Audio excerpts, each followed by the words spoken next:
Hey guys, today I have a Datura stramonium trip report from u/Hermes Trismegistus,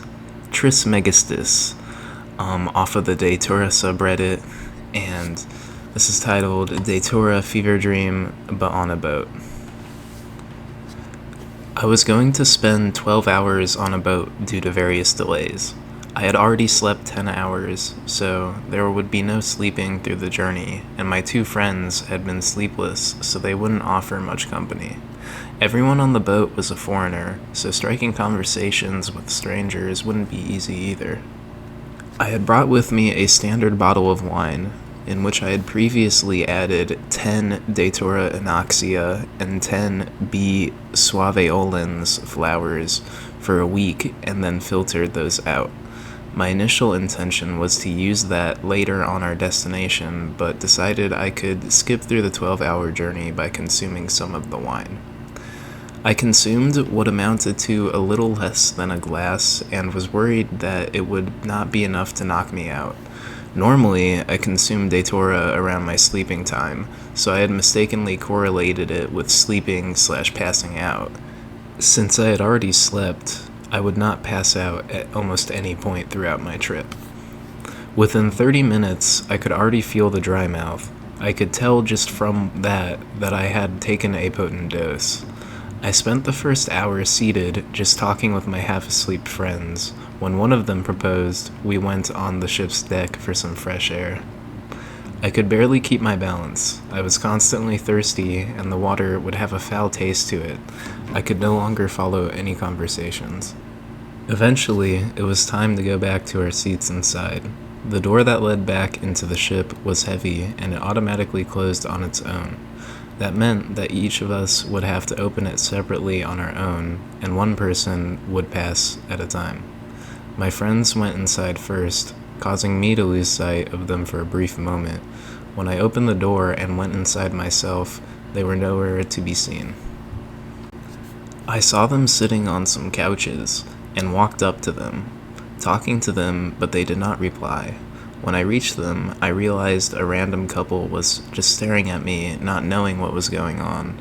I excused myself and found one of my friends sitting at a table. I told him I was thirsty and opened his bag to get some water. This was, in fact, a random old lady whose bag I was going through. I apologized, saying I was blind, but she did not understand me and just awkwardly smiled. Finally, one of my friends grabbed my hand and took me back to our seats. I decided it would be best if I just went to sleep. Every time I would close my eyes, one of my friends would start talking to me. I would reply to him and he would go on. Eventually, I told him I can't talk because of how much my throat hurts, but he continued rambling on. I opened my eyes and saw that my friend was sleeping. I shouted at him and he didn't wake up. Despite yelling, he would not be disturbed at all. Neither of us had ever opened our mouths. It was just an illusion. Many such conversations happened. Occasionally I would utter a word or two at my friends, and they would just be puzzled as to what I was talking about. I would briefly fall asleep, and whenever I woke up, I would ask my friends what time it was. I would always wonder when the ship was going to come take us from the port, not realizing I was already sitting inside of the ship. At some point, I grabbed a ball we had brought. Okay, that's just a typo. At some point, I grabbed a ball we had brought on the ship and threw it at the front seat. Of course, upon looking at my feet, I had never grabbed the ball in the first place. In another instance, I tried to drink a glass of juice that had appeared on my hand, but it too disappeared. I noticed my skin turned pale white and told my friends that my sunburns had suddenly healed. In reality, I was just so severely poisoned that I had gone pale. I went to the restroom a handful of times, and I fell to the floor multiple times as my legs were unable to support me.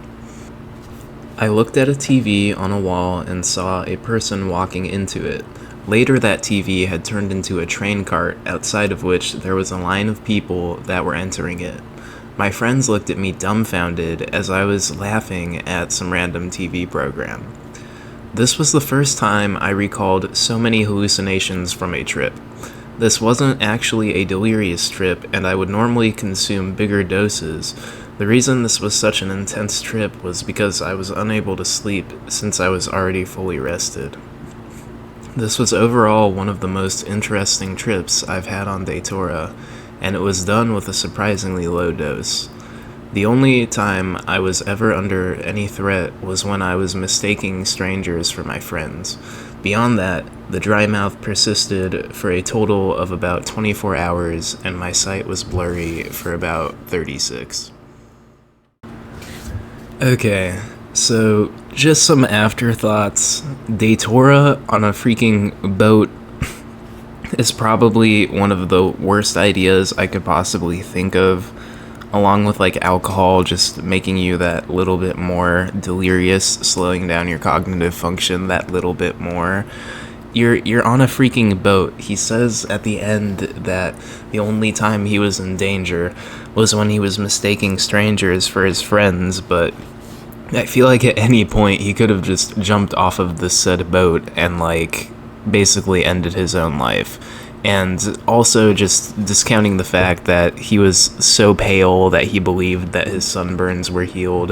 This like overall does not seem like the most responsible trip, along with the basis of using it for sleep but having already been well rested. It just something doesn't really add up here. But you know, with most Datura experiences, something doesn't add up with most of them. Most people aren't really in too great of a place when they do them.